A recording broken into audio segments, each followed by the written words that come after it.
We know how important it is for many players to have lots of customization options. So we're adding more options and more ways to use those options in WolfQuest 3.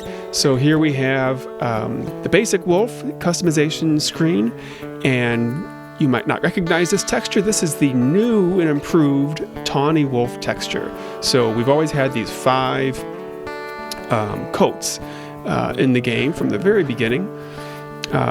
But those were made back in 2007, so they are getting a little old. So we're remaking them. So these are the old ones, and here's the first new one, the new Tawny coat. So I think it looks pretty nice.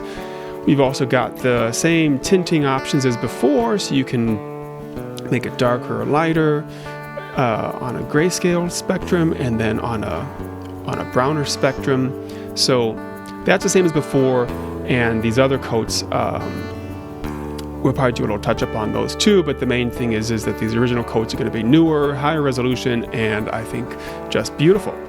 So a while ago we looked at the eye color, how we're going to not just let you choose the eye color, but actually customize it on this gradient of color.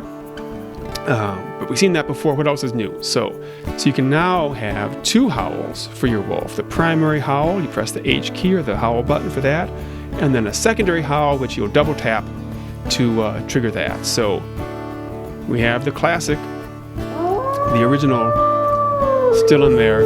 All the howls from the current game, from WolfQuest 2.7, are available in here. But we have a lot of secondary howls too, so you can use these. These are a little more appropriate for the pack rallies and howling together versus that kind of long, lonesome howl.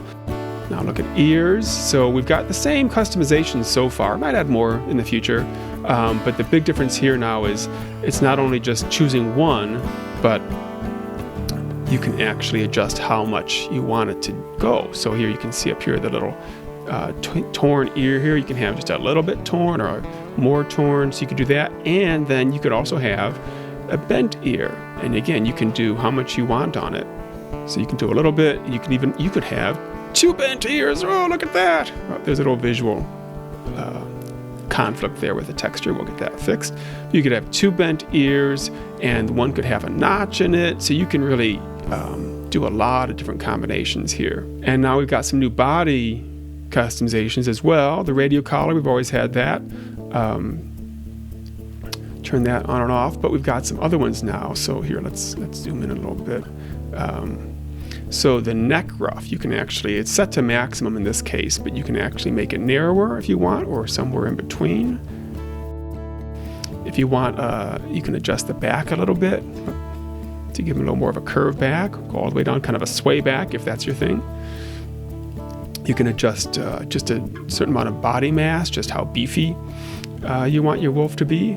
And then there are some, a couple mange options here. So if we could look at the tail, we can have totally mangy tail, or maybe it's just mangy on the tip.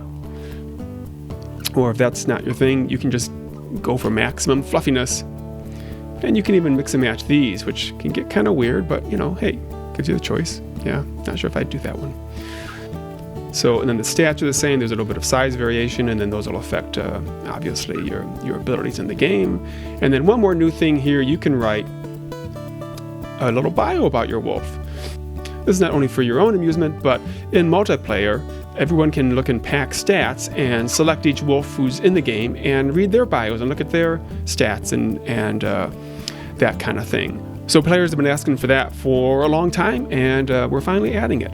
So we also have personality here. Now all the NPC wolves will have a personality that you'll be able to glean from their behavior.